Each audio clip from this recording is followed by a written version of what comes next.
Hello everyone, welcome back to home tutor. आज की इस वीडियो में हम स्टार्ट करने वाले हैं क्लास 9th के हिंदी सब्जेक्ट को। और ये जो बुक है इसका नाम है क्षितिज। यह जो पुस्तक है 2 खंडों में है। आगे जो आपके गद्य खंड दिए हैं और पीछे है पद्य खंड। तो पद्य खंड को हम आज स्टार्ट करेंगे। और इसमें जो पहला पार्ट है कबीरदास की रचनाएं। तो सबसे पहले हम थोड़ा सा यहाँ पर कबीरदास के बारे में जान लेते हैं। तो कबीर ईश्वर के निराकार रूप को मानते थे। उनका कहना था कि ईश्वर का कोई भी साकार रूप नहीं है।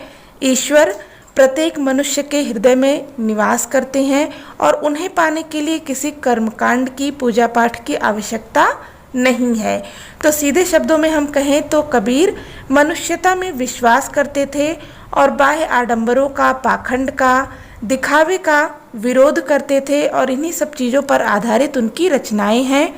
चूँकि कबीर पढ़े लिखे नहीं थे तो उनकी जो रचनाएं हैं, उनके जो शिष्य थे, फॉलोअर्स थे, जब कबीर कुछ कहते थे तो वो लोग उसे लिख लेते थे और बाद में ये एक ग्रंथ में संग्रहित की गई सारी चीज़ें। तो चलिए हम इसे स्टार्ट करते हैं। मान सरोवर सुभर जल हंसा केलि कराही, मुक्ता फल मुक्ता चुगै अब उड़ी अनत न जाही।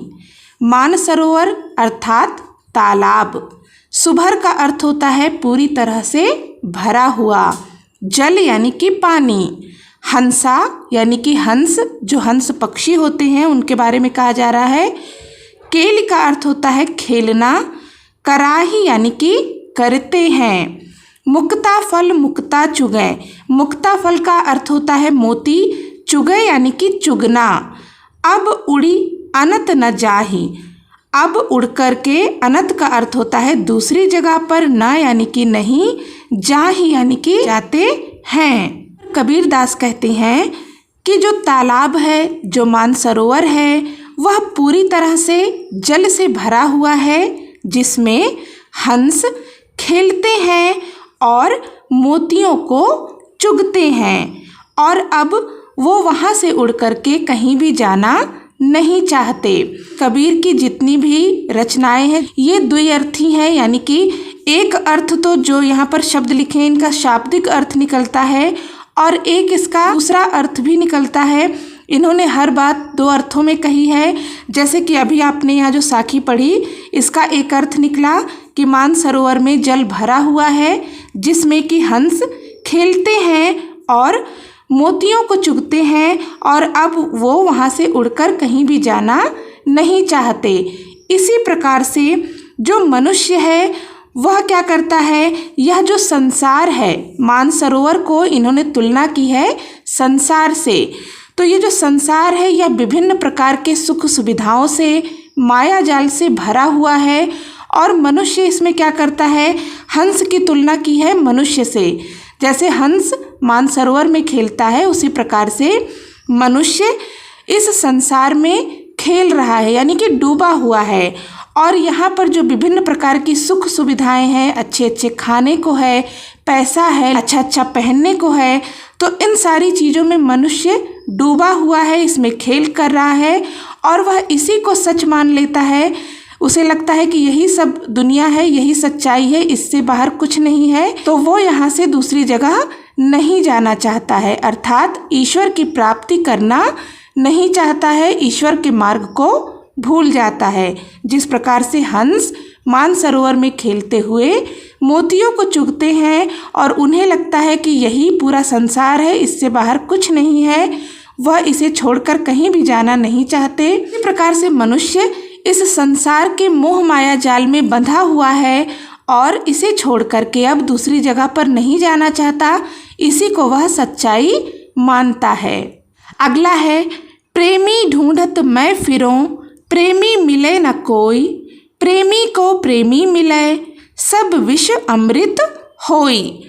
मैं यानी कि कबीरदास अपने आप को कह रहे हैं कि मैं अपने प्रेमी को ढूंढता फिर रहा हूँ, लेकिन मुझे प्रेमी नहीं मिल रहा। जब प्रेमी को प्रेमी मिल जाएगा तो क्या होगा, सब विष जो है वो अमृत हो जाएगा। यहाँ पर जो दूसरा अर्थ निकलता है वह इस प्रकार से है कि मैं अपने ईश्वर को ढूंढता फिर रहा हूँ, लेकिन कहीं भी ईश्वर की प्राप्ति नहीं हो पा रही है।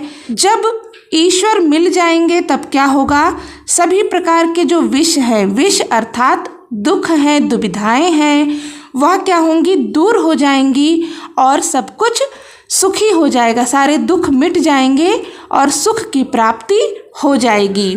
मैं अपने ईश्वर को ढूंढता फिर रहा हूँ, लेकिन मुझे ईश्वर की प्राप्ति नहीं हो पा रही है, ईश्वर नहीं मिल रहे हैं। जब मुझे ईश्वर मिल जाएंगे तो मेरे जितने भी दुख हैं, जो भी दुविधाएं हैं, वे सब दूर हो जाएंगी और मुझे सुख की प्राप्ति हो जाएगी। हस्ती चढ़िए ज्ञान को सहज दुलीचा डारी, स्वान रूप संसार है भूकन दे झक मारी। हस्ती यानी कि हाथी। तो यहाँ पर कबीर दास कह रहे हैं कि व्यक्ति को ज्ञान रूपी हाथी की सवारी करनी चाहिए। और दुलीचा का अर्थ होता है कालीन, सहज साधना रूपी कालीन को बिछाना चाहिए।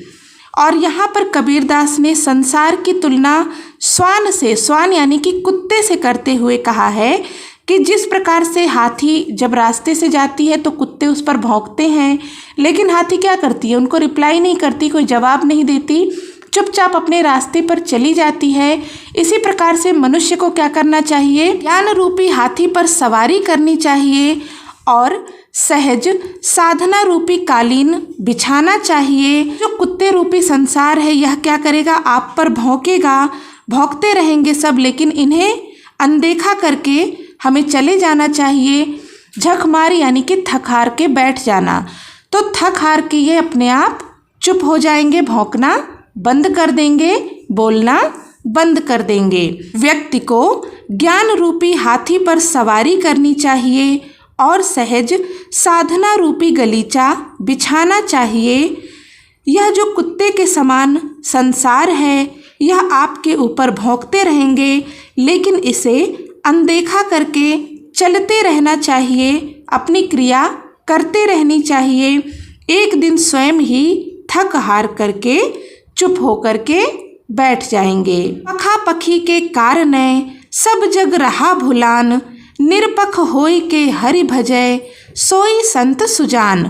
पखा पखी यानी कि पक्ष विपक्ष के कारणे, कारणे का अर्थ होता है कारण, भुलान अर्थात भूल भुलैया में भूल जाना, निरपख का अर्थ होता है निष्पक्ष होकर। तो यहाँ पर कबीरदास कहते हैं कि पक्ष विपक्ष के कारण यह जो सारा संसार है यह आपस में लड़ रहा है और भूल भुलैया में पड़ के प्रभु को भूल गया है। लेकिन जो व्यक्ति इन सब झंझटों में ना पड़ के निष्पक्ष होकर के हरि के भजन में लगा है, सही अर्थों में वही व्यक्ति क्या है, संत है, ज्ञानी है, चतुर है। पक्ष विपक्ष के कारण सारा संसार आपस में लड़ रहा है और भूल भुलैया में पड़ के ईश्वर को भूल गया है। लेकिन जो व्यक्ति इन सब झंझटों में ना पड़ के निष्पक्ष होकर प्रभु का भजन करता है, प्रभु के भजन में लगा हुआ है, वही सही अर्थों में संत है, सज्जन है, ज्ञानी है, चतुर है।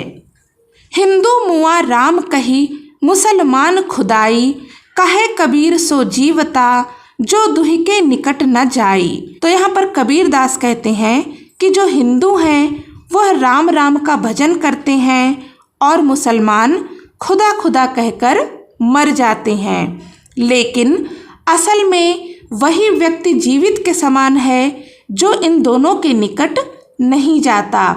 तो इस साखी के माध्यम से कबीरदास कहना चाहते हैं कि हमें ईश्वर को पाने के लिए, ईश्वर की प्राप्ति के लिए किसी बाह्य आडंबर की, पाखंड की या दिखावे की आवश्यकता नहीं होती है। जैसे हिंदू राम राम का भजन करते रहते हैं और मुसलमान खुदा खुदा का जाप करते रहते हैं और अंत में यही कह कह करके वो मर जाते हैं। तो जो असली मनुष्य है, जो जीवित के समान है, वह क्या करता है, इन सब चीज़ों से अपने आप को दूर रखता है, ना तो हिंदू के निकट जाता है ना मुसलमान के, और वह सच्चे मन से मनुष्यता का मार्ग अपनाते हुए सच्चे मन से ईश्वर की साधना करता है और ईश्वर की प्राप्ति करता है। हिंदू राम राम का भजन करता है और मुसलमान खुदा खुदा करके मर जाता है, लेकिन सच्चे अर्थों में वही मनुष्य जीवित के समान है जो इन दोनों से अपने आप को दूर रखता है, इनके निकट नहीं जाता। काबा फिर काशी भया, राम ही भया रहीम, मोट चून मैदा भया, बैठ कबीरा जीम। काबा कहते हैं मुसलमानों के पवित्र स्थल को और काशी हिंदुओं के पवित्र स्थल को। तो कबीरदास कहते हैं कि चाहे आप काबा जाएं या काशी, राम को भजें या रहीम को, दोनों का अर्थ समान ही है। अर्थात आप किसी भी मार्ग से जाइए, आपको अंत में प्राप्ति किसकी होगी? ईश्वर की होगी। चाहे राम का जाप करें चाहे रहीम का, आपको अंत में ईश्वर की ही प्राप्ति होगी, क्योंकि ईश्वर एक है। धर्म को बनाने वाले कौन है? मनुष्य हैं। तो चाहे आप काबा जाएं चाहे काशी जाएं, चाहे राम को जपें चाहे रहीम को जपें, दोनों का अर्थ एक समान ही है। जिस प्रकार से मोट चून अर्थात मोटा आटा, गेहूं को अगर मोटा पीसा जाए तो वह आटा बनता है, और ज़्यादा बारीक पीस दें तो क्या बन जाता है? मैदा बन जाता है। लेकिन दोनों ही चीज़ें खाने के काम में ही आती हैं। गेहूं तो एक ही है, उसको अगर हम मोटा पीसते हैं तो आटा बन जाता है, और बारीक पीस दें तो मैदा बन जाता है। लेकिन दोनों ही चीज़ें खाने के ही काम आती हैं। चाहे आप काबा जाएं या काशी जाएं, राम को जपें या रहीम को जपें, दोनों का अर्थ समान ही है। जिस प्रकार से गेहूं को पीसने से वह आटा बन जाता है और बारीक पीसने से मैदा, लेकिन दोनों खाने में ही प्रयोग लाए जाते हैं, इसलिए दोनों अर्थों में आप प्रभु के ही दर्शन करेंगे। ऊंचे कुल का जन्मिया, जे करनी ऊंच न होई, सुबरन कलश सुरा भरा, साधु निंदा सोई। ऊंचे कुल अर्थात उच्च कुल में, जन्मिया यानी कि जन्म लेना, करनी का अर्थ होता है कर्म। तो यहाँ पर कबीरदास कहते हैं कि केवल ऊंचे कुल में जन्म लेने से कुछ नहीं होता, करनी अर्थात कर्म भी ऊंचा होना चाहिए। अगर किसी मनुष्य ने बहुत ऊंचे कुल में बहुत बड़े घराने में जन्म लिया तो इससे वो व्यक्ति ऊंचा नहीं बन जाता, उसके कर्म भी अच्छे होने चाहिए, ऊंचे होने चाहिए। जिस प्रकार से सुबरन अर्थात सोने के कलश में, सुरा यानी कि शराब, अगर किसी सोने के कलश में शराब को भर दिया जाए तो भी जो साधु लोग हैं, सज्जन लोग हैं, ज्ञानी लोग हैं, वह उसकी निंदा यानी कि बुराई ही करते हैं, उसकी बड़ाई नहीं करते। ऐसा नहीं हो जाता कि अगर शराब को सोने के कलश में भर दिया जाए तो वह अमृत बन जाता है, ऐसा नहीं होता ना। शराब तो शराब ही रहता है। ऊंचे कुल में जन्म लेने से कुछ नहीं होता, करनी यानी कि कर्म भी ऊंचे होने चाहिए। जैसे सोने के कलश में शराब भर देने से वह शराब ही रहती है, अमृत नहीं हो जाती, और साधुओं के द्वारा उसकी निंदा ही की जाती है। तो इस प्रकार से हमने यहाँ पर सभी साखियों का अध्ययन कर लिया, इसके अर्थ को समझ लिया। अब अगले वीडियो में हम यहाँ पर देखेंगे शब्द। होपफुल कि आपने इसके अर्थ को अच्छे से समझा होगा। अगर आपको कोई डाउट हो तो आप कमेंट करके पूछ सकते हैं, और अगर आपको ये वीडियो हेल्पफुल लगी हो तो प्लीज़ इसे लाइक और शेयर जरूर कर दीजिएगा। चैनल पर नए हैं तो सब्सक्राइब भी कर लें। मिलते हैं नेक्स्ट वीडियो में, तब तक के लिए take care and bye bye.